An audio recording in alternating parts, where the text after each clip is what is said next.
എന്തുവാ ബോട്ടി, പിന്നെ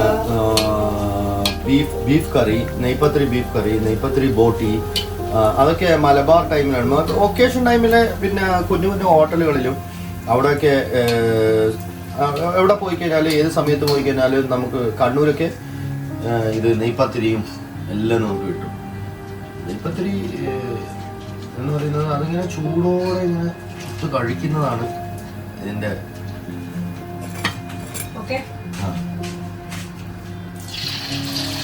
എണ്ണ തടയപ്പോൾ കറക്റ്റായി.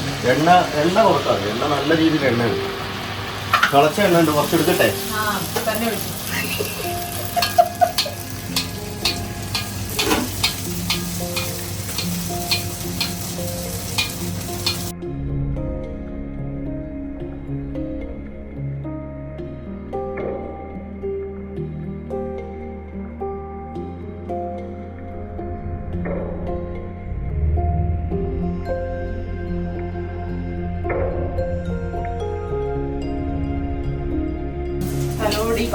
തലോടി ഈ ഇതിനെ നമ്മളിങ്ങനെ ഉണർത്തണം. തലോടി ഉണർത്തുമ്പോഴാണ് ഇതിങ്ങനെ നല്ല പൊങ്ങണം കേട്ടോ. നെയ്പത്തിരി ചൂടുന്നതൊക്കെ കൊള്ളാം, പക്ഷെ നല്ല രീതിയിൽ ഇങ്ങനെ പൊങ്ങി വരണം. പൊങ്ങി വരുമ്പോൾ മാത്രമേ അതിൻ്റെതായ ആ ഒരു ടേസ്റ്റ് ഉണ്ടാവും. ഡബിൾ ലെയർ ആയിട്ട് വരണം. ഇത് പൊട്ടുന്നുണ്ട്, കുറച്ചുകൂടെ എണ്ണയൊക്കെ പൊട്ടിക്കാതെ വേണമെങ്കിൽ ഇച്ചിരി ഒരു പൊടിക്ക് വെള്ളം തടയിക്കും.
സവാള നമുക്ക് പെട്ടെന്ന്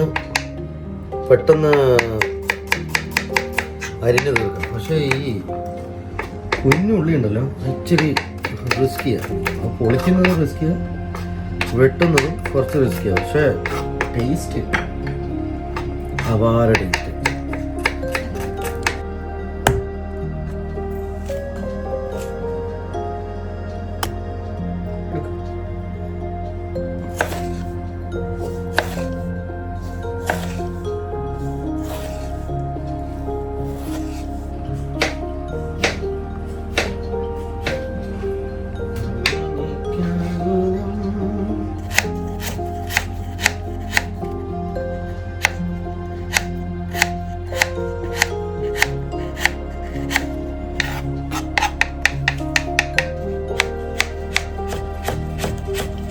ആക്ച്വലി ഈ കത്തിക്ക് ഒരു പ്രത്യേകത ഉണ്ട്.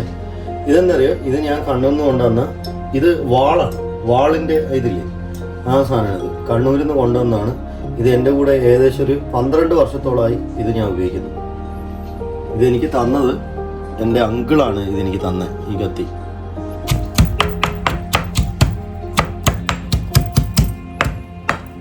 കട്ട് ചെയ്തിട്ട് ചതുക്കുമ്പോൾ എന്താ അറിയോ, നമുക്ക് നല്ല രീതിയിൽ അത് കിട്ടും. മിക്സിയിൽ അടിക്കാം, പക്ഷേ ചതച്ചെടുക്കുന്നതാണ് നല്ല പേസ്റ്റ് പോലെ ആയിട്ട് വരുന്നത്. മിക്സിയിൽ അടിക്കുമ്പോഴേ ആ ഒരു ഇച്ചിരി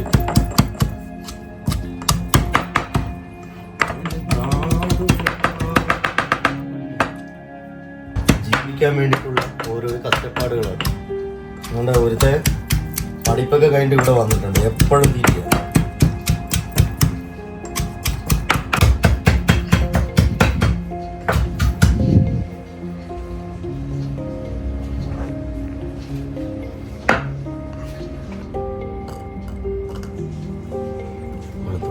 ഇഞ്ചും വെളുത്തുള്ളിയും കൂടെ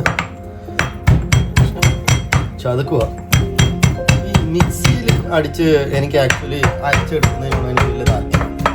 ഇവിടുന്ന് നമ്മള് മിക്സിക്കകത്ത് അരച്ച് ബോട്ടിലൊക്കെ ആക്കി വെക്കാറുണ്ട്. പക്ഷെ ആ ബോട്ടിലൊക്കെ ആക്കി വെക്കുന്നതിനോട് എനിക്കൊരു വലിയൊരു താല്പര്യമില്ല.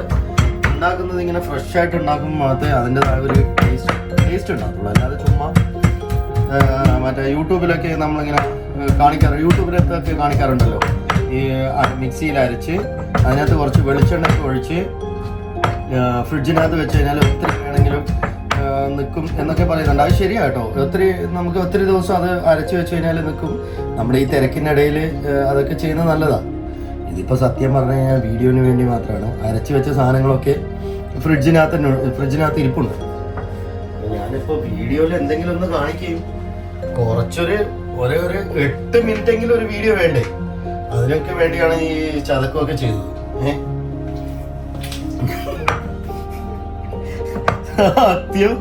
സത്യം അതാണ്. അരച്ച് വെച്ചത് ആക്ച്വലി മറ്റേ ഇതിനകത്ത് ഇരിപ്പുണ്ട്, ഫ്രിഡ്ജിനകത്ത് ഇരിപ്പുണ്ട്. വീഡിയോയിൽ കുറച്ചൊന്ന് ലെങ്ത് കിട്ടാൻ വേണ്ടിയിട്ടാണ് ഞാൻ ഇത് ചതക്കുകയൊക്കെ ചെയ്തത്.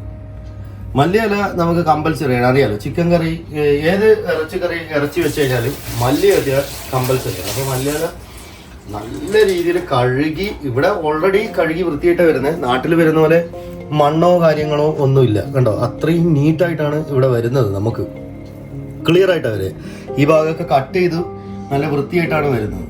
നാട്ടിലാണ് മണ്ണോടുകൂടെ വേരോടൊക്കെ വരുന്നത്. നമുക്കിവിടെ ഫുള്ള് കട്ട് ചെയ്ത് വൃത്തിയാക്കി ഒന്ന് ജസ്റ്റ് ഒന്ന് കഴുകി എടുത്താൽ മാത്രം മതി.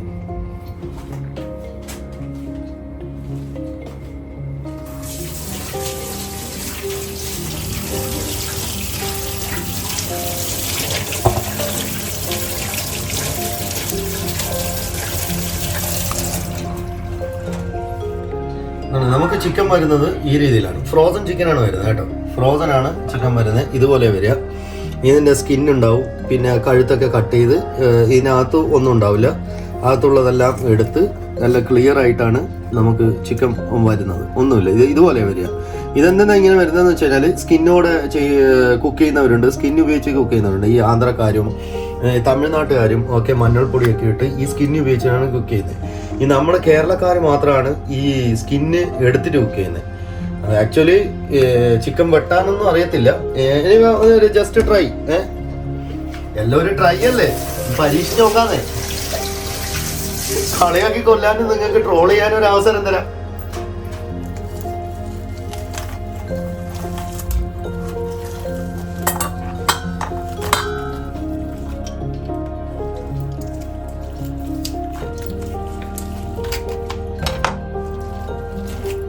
സ്കിന്നിങ്ങനെ നമ്മൾ വലിച്ച് കളയുന്നുണ്ട്, സ്കിന്നെടുക്കത്തില്ല.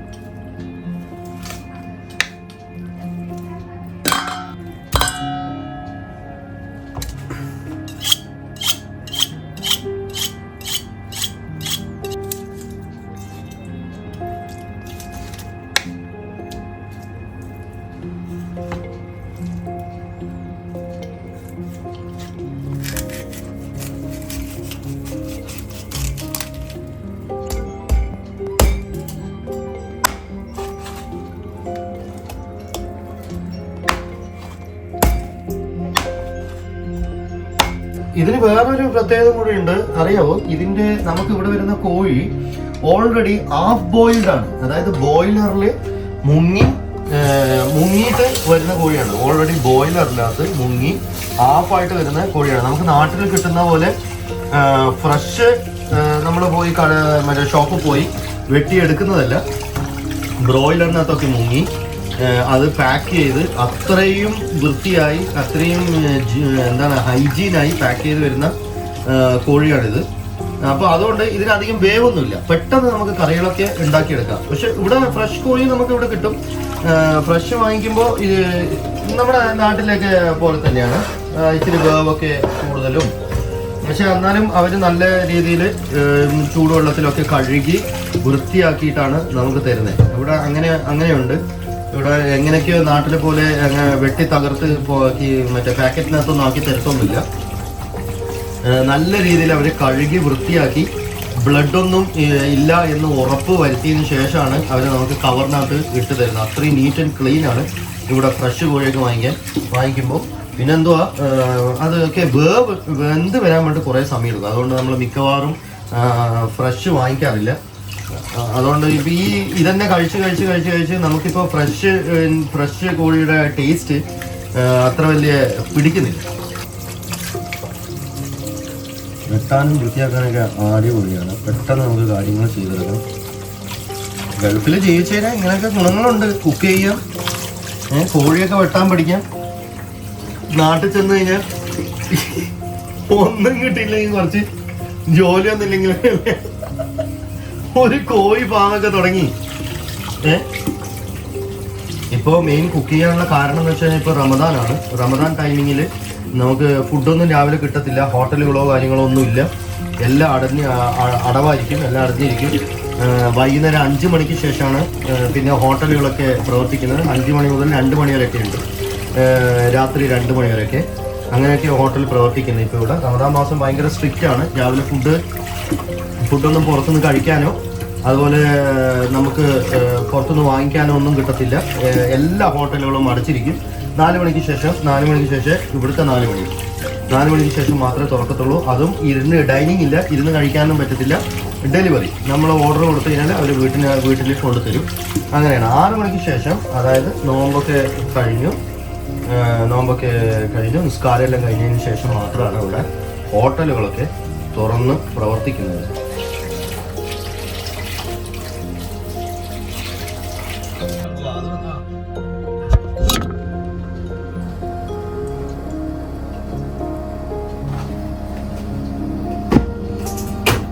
എണ്ണ ചൂടാവുന്നവരെ മതിയൊരു പാട്ട് പാടും.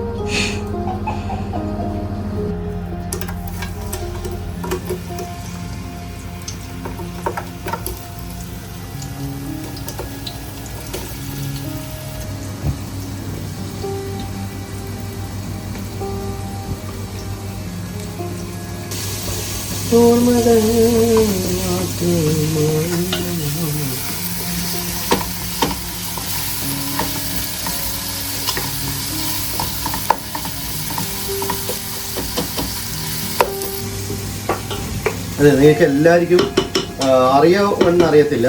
അറിയാത്തവർക്കായിട്ട് ഞാൻ ഒരു ഇൻഫർമേഷൻ പറഞ്ഞത്. ചെറുത് ഇളക്കി കഴിഞ്ഞാൽ തവി ചില ആൾക്കാർ ഞാൻ കണ്ടിട്ടുണ്ട്. അതുകൊണ്ട് ഈ സൈഡിൽ വെക്കുന്നത്, ഗ്യാസിൻ്റെ ഓവൻ്റെ ഇവിടെ വെക്കുന്നത്, പിന്നെ അതുപോലെ തന്നെ ഒരു പ്ലേറ്റിനകത്ത് വെക്കുന്നത്, അങ്ങനെ കുറേ ഞാൻ കണ്ടിട്ടുണ്ട്. പക്ഷെ അതിന് ഞാൻ ഒരു ഇങ്ങനെയുള്ള ഈ ഇളക്കുന്ന സാധനം, അതായത് സ്പാച്ചുല നമുക്ക് വെക്കാൻ വേണ്ടി, അല്ലെങ്കിൽ സ്പൂണ്, ലാഡൽ എന്നൊക്കെ പറയുന്ന കുറേ ഐറ്റംസ് സാധനങ്ങളുണ്ടല്ലോ ഈ ഇളക്കാൻ വേണ്ടി. അത് നമുക്ക് ഹോൾഡ് ചെയ്ത് വെക്കാൻ. ഇത് വെറും പിടി ഇങ്ങനെ എടുത്തു മാറ്റാനുള്ള പിടി മാത്രമല്ല, ഈ സാധനം നമുക്ക് ഇവിടെ ഇങ്ങനെ ഹോൾഡ് ചെയ്യുകയും ചെയ്യാം. കണ്ടോ, ഇവിടെ ഇങ്ങനെ ഹോൾഡ് ആയിരിക്കും. എങ്ങനെയുണ്ട്? നല്ല ഇൻഫർമേഷൻ അല്ലേ?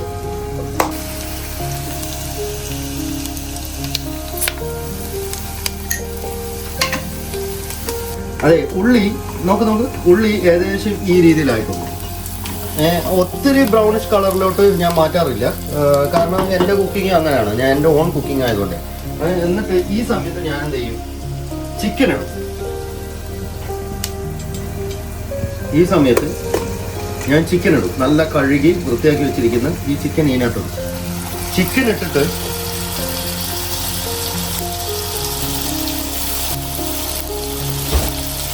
ഇട്ടിട്ട് ആ ചിക്കൻ, ഈ ഉള്ളി ഉണ്ടല്ലോ, ഇത് അധികം ബ്രൗണിഷ് ആവുന്നതിന് മുമ്പ് ഈ ഉള്ളിയുടെ ഈ ഫ്ലേവർ ഈ ചിക്കനകത്ത് നല്ല രീതിയിൽ പിടിക്കും.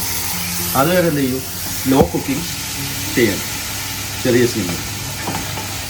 ഞാൻ ആക്ച്വലി പറഞ്ഞായിരുന്നു, ഉള്ളിയുടെ ആ ഒരു ഫ്ലേവർ ചിക്കനകത്ത് ഇറങ്ങാൻ വേണ്ടിയിട്ട് ഇത് കുറച്ച് സമയം ഒന്ന് മൂടി വെച്ചിട്ട് സ്ലോ ഒരു 10 മിനിറ്റ് അല്ലെങ്കിൽ ഒരു 5 മിനിറ്റ് മതി, സ്ലോ ഫ്ലെയിമിൽ കുക്ക് ചെയ്തെടുക്കണം. എന്നാൽ മാത്രമേ ഉള്ളിയും ആ ചിക്കനും കൂടെ ഒന്ന് ആവത്തുള്ളൂ. ഈ ലെവലിലോട്ടേക്ക് നമ്മുടെ ചിക്കൻ വരും. ഇച്ചിരി സ്ലോ ആയിട്ട് കുക്ക് ചെയ്ത് കഴിയുമ്പോൾ ഇങ്ങനെ വരും.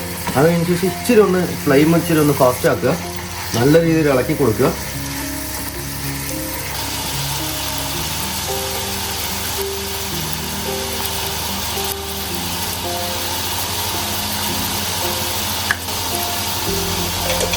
ഇതാണ് ഞാൻ പറഞ്ഞ മസാല, ഇതാണ് ഇതിൻ്റെ ഹൈലൈറ്റ്. ഇതുകൊണ്ട് മസാല, ഈ മസാല മാത്രമേ ഇതിനകത്ത് ഉപയോഗിക്കുന്നുള്ളൂ,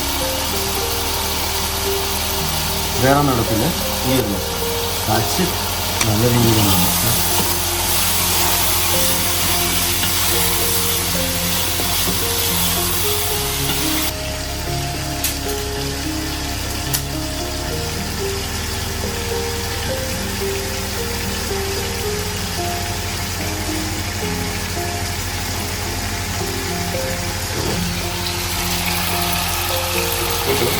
ഇച്ചിരി കറിവേപ്പിലയും കൂടി ഇടും. തക്കാളി കണ്ടായിരുന്നല്ലോ ഇട്ടത്, തക്കാളി, ഇഞ്ചി, വെളുത്തുള്ളി, പച്ചമുളക്, ഇതിങ്ങനെ ഇടും.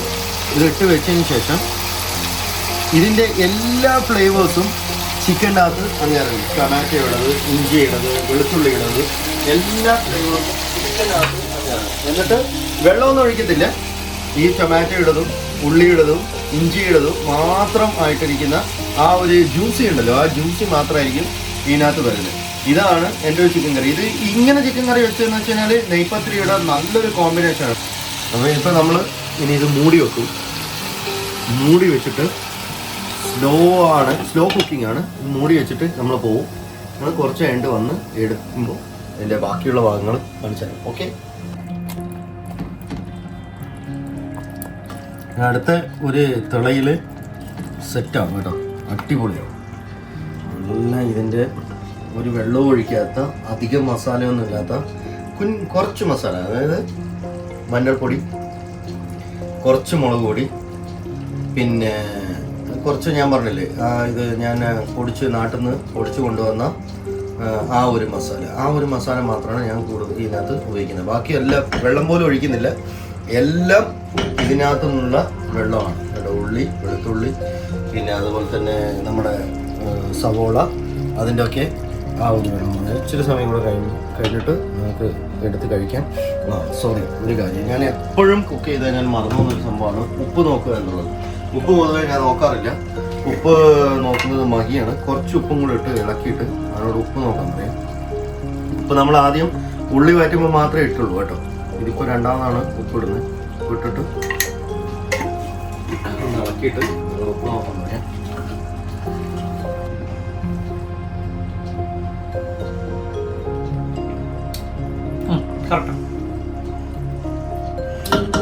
ഇവനാണ് നമ്മുടെ ഉപ്പ് സ്പെഷ്യലിസ്റ്റ്. ഉള്ളി ഉപ്പ് ഓക്കെ എന്ന് പറഞ്ഞു കഴിഞ്ഞാൽ പിന്നെ അങ്ങോട്ടും ഇങ്ങോട്ടും ഇല്ല. കണ്ടോ, ഇത് അറിയാത്തവരാണ് സ്പാച്ചുല ഇങ്ങനെ വെക്കുന്നത്, ഈ രീതിയിൽ വെക്കുന്നത്. ആക്ച്വലി സ്പാച്ചുല വെക്കേണ്ടത് ഇതുണ്ട്, ആ സൈഡിലാണ്. കണ്ടോ, ഇതിനകത്ത് അങ്ങ് ഇട്ട് വെക്കുക. അപ്പോൾ അത് തിളച്ച് മറ്റേ മരവും കൂടെ അതിനകത്ത് വരും.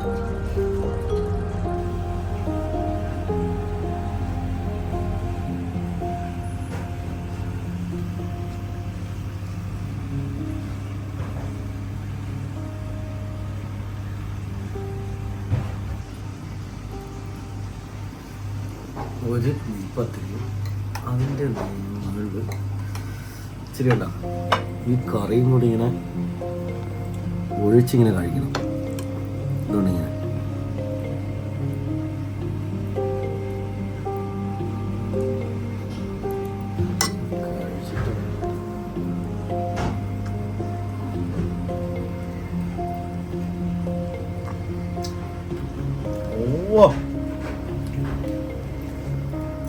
ഞാൻ ഉണ്ടാക്കിയെന്ന് പറയുന്നതല്ല, അടിപൊളി നെയ്പത്തിരിയും സൂപ്പർ കറിയും. ഈ നെയ്പത്തിരിയും കറിയും നിങ്ങൾക്ക് ഇഷ്ടപ്പെട്ടിട്ടുണ്ടാവുമെന്ന് ഞാൻ വിചാരിക്കുന്നു. ഇതിൻ്റെ ഇൻഗ്രീഡിയൻസ് ഒക്കെ വളരെ കഷ്ടപ്പെട്ട് ഈ മഹി ഉണ്ടല്ലോ 10 പ്രാവശ്യം എന്നോട് ശരിയായില്ല എന്ന് പറഞ്ഞ് 15 പ്രാവശ്യം ഉള്ളിയും കട്ട് ചെയ്യിപ്പിച്ച് 10 പ്രാവശ്യം ഉള്ളിയൊക്കെ കുറേ അങ്ങ് ഫ്രിഡ്ജിനകത്ത് കയറ്റി വെച്ചിട്ടുണ്ട് ഈ ഒരു ഷോട്ട് എടുക്കാൻ വേണ്ടി മാത്രം, അതായത് ഈ വീഡിയോ എടുക്കാൻ വേണ്ടി മാത്രം. അപ്പോൾ അത്രയും കുറേ എന്നെ കൊണ്ട് പണിയെടുപ്പിച്ച ഒരു വീഡിയോസാണിത്. അപ്പോൾ നിങ്ങളെല്ലാവരും ഇത് കാണുക. സബ്സ്ക്രൈബ് ചെയ്തിട്ടില്ലെങ്കിൽ സബ്സ്ക്രൈബ് ചെയ്യുക, ലൈക്ക് ചെയ്തിട്ടില്ലെങ്കിൽ ലൈക്ക് ചെയ്യുക.